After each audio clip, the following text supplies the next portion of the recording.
Рассказ ведется от лица девушки. Наконец-то я переехала в новую однокомнатную квартиру. Моей радости нет предела. Больше мне не нужно жить с родителями и вечно слушать их нотации по всяким пустякам. Вещи я распаковала и расставила мебель с помощниками еще вчера. Сегодня воскресенье, и я сижу за компьютером и смотрю фильм, укрывшись теплым пледом и попивая чай с печеньем. За окном идет дождик и стучит в окно. Весь день я просмотрела разные фильмы. Наступил вечер. На часах 18:45. И я решила поужинать. Приготовила себе поесть и, взяв книжку, пошла валяться на диване. Пока читала, я не заметила, как уснула. Но мой сон прервал громкий стук за стеной. Часы показывали 1:01. И зачем стучать в стену, да в такое позднее время? Ну что за соседи? Недовольно буркнула я. Стук повторился. Приставив ухо к стене, я стала вслушиваться, но никто там ничего не говорил. Пол не скрипел, просто были стуки через каждых 3 секунды. Прождав еще минуты 4, меня жутко стали бесить эти стуки, и я захотела ударить в ответ. Но внезапно все прекратилось. Подумав, что соседи наконец угомонились, я унесла посуду с дивана на кухню и вскоре легла спать. Звонок будильника, 7 часов утра. Я встала и, умывшись, пошла завтракать. Позавтракав и одевшись, я отправилась на работу. Работала я, кстати, официанткой в неплохом кафе. Мой рабочий день закончился в 19:05. Уставшая, я пошла домой. Придя домой и поужинав, я, как всегда, села за компьютер и начала смотреть очередной фильм. На этот раз это был ужастик. Прошел час и 45 минут. Фильм кончился, и у меня остался некий страх после просмотра фильма. Подумав, что хватит сидеть за компьютером, я налила себе стакан чая, и я посмотрела на часы. Было уже 21:50. Приняв душ, я легла на кровати и принялась читать вчерашнюю недочитанную книгу. Сон уже подкрадывался ко мне, но я продолжила чтение. Уж больно интересная книга. Внезапно рядом со мной за стеной раздался громкий стук. От страха я немного вздрогнула. Опять? Подумала я, посмотрела на часы. Они показывали 1:01. Странно. Вчера в это же время стуки начались. А может, кто-то прикалывается так надо мной? Шутки ради. Но это уже не смешно, подумал я. Стуки потихоньку нарастали. Как же меня это разозлило. И я со всей силы долбанула рукой по стене, что аж больно стало. Вдруг все затихло. Испугались, подумал я. Но не тут-то было. Раздался еще больше громкий и жуткий стук. Крошки со стены попадали. Мне стало страшно. Нормальный человек не стал бы так издеваться. Обняв подушку, я сидела на диване и пялилась на стену. Страшные звуки продолжались, и внезапно все закончилось, когда часы показывали 1:05. Тишина. Успокоившись, что все затихло, я легла спать. Но в эту ночь я свет не выключала. Раздалась мелодия будильника. Я встала и, сделав утренние дела, пошла на работу. Наступил вечер. День прошел так себе. От вечной ходьбы у меня очень ныли ноги. Зайдя в свой подъезд, я решила заглянуть к соседям и выяснить, что же там происходит. Позвонив в звонок, мне никто не открыл. Дома нет никого, что ли? Или днем они спят, а ночью в стену барабанят, подумала я. Прозвонив в эту квартиру минуты 3, я решила заглянуть к другим соседям и узнать, кто там живет. И я постучала в соседнюю дверь, так как звонка там не оказалось. Мне открыла пожилая женщина. «Вы что-то хотели?» – спросила она.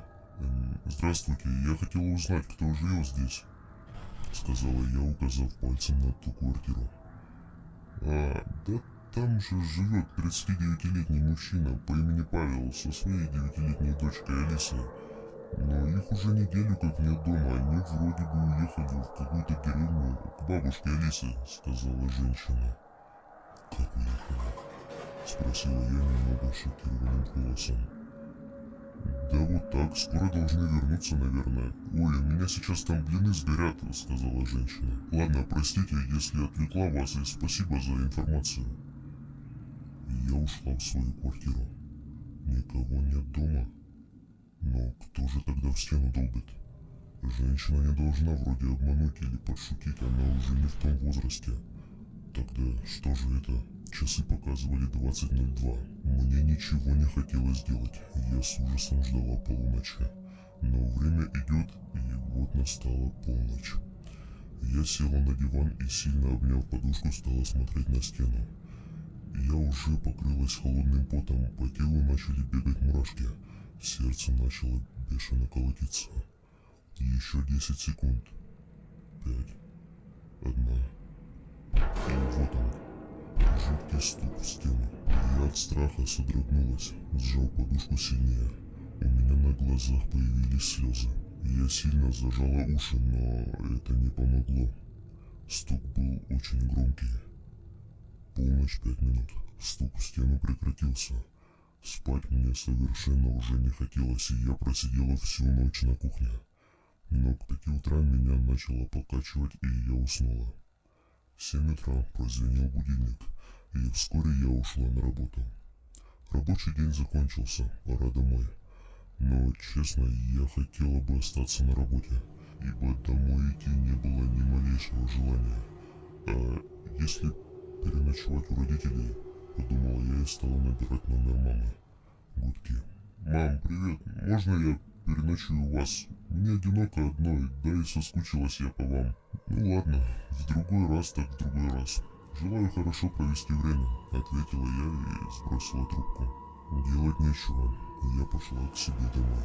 Перекусив и прибравшись дома, я села за комп. А что делать-то? Время было 20:25. В интернете я нашла очень интересный сериал и позабыла о своем страхе. Сериал закончился, а время было уже 23:59. Скоро.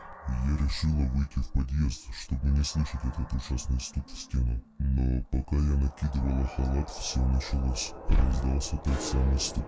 Прибежав в подъезд, я увидела, как поднимается какая-то бабушка. Поднявшись, она встала возле той квартиры и стала рыться в своей сумке. Я к ней подошла. «Здравствуйте, это вы здесь живете?» – спросила я бабушку.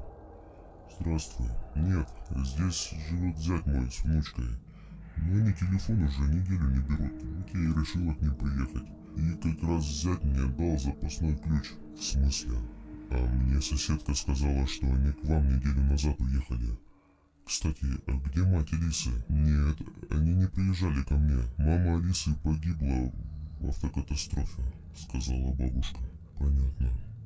А почему вы так поздно пришли? Поезд приехал в такое время». «Ясно. А можно мне зайти в квартиру вместе с вами? Дело в том, что мне кто-то каждую полночь в стену из квартиры долбится. Да и сейчас. Слышите эти стуки?» «Ну хорошо». «Нет, не слышу никаких стуков. Слух у меня плохой», — сказала она и стала открывать квартиру. И вот дверь открылась. Мы вошли в квартиру, и эта бабушка стала звать Алису и Павла, но никто не отзывался. Услышав эти ужасные стуки из зала, мы вошли туда и почувствовали запах тухлятины. Но там никого не было. Но была дверь в комнату, откуда раздавались эти громкие стуки. Медленно мы открыли дверь и увидели, что там висит и сильно качается на петле, ударяясь ногами о стену мужское разлагающееся тело. Я просто впала в ужас и застыла, а бабушка просто начала охать. И в стороне я увидел, как какая-то бледная и полупрозрачная девочка лет 9 раскачивает мертвое мужское тело, при этом ужасно улыбаясь. Но бабушка, кажется, ее не видела. Через несколько минут девочка-призрак исчезла, и тело перестало качаться. Вскоре мы вызвали полицию, они приехали и нас попросили выйти из квартиры. Даже соседи вышли из своих квартир и стали шептаться о происшествии. Тело Павла и Алисы вынесли из дома, и их увезли. Позже я узнала, что Павел отрубил своей дочери голову, а сам повесился. Причину убийства дочери и самоубийства Павла я не знаю, но дух Алисы не успокоился, и она приходила каждую ночь, чтобы поиграть телом своего отца. И, к счастью, стуков больше не было. Но я иногда видела Алису из окна в полночь и 1 минуту. Она стояла и раскачивала качели в нашем дворе.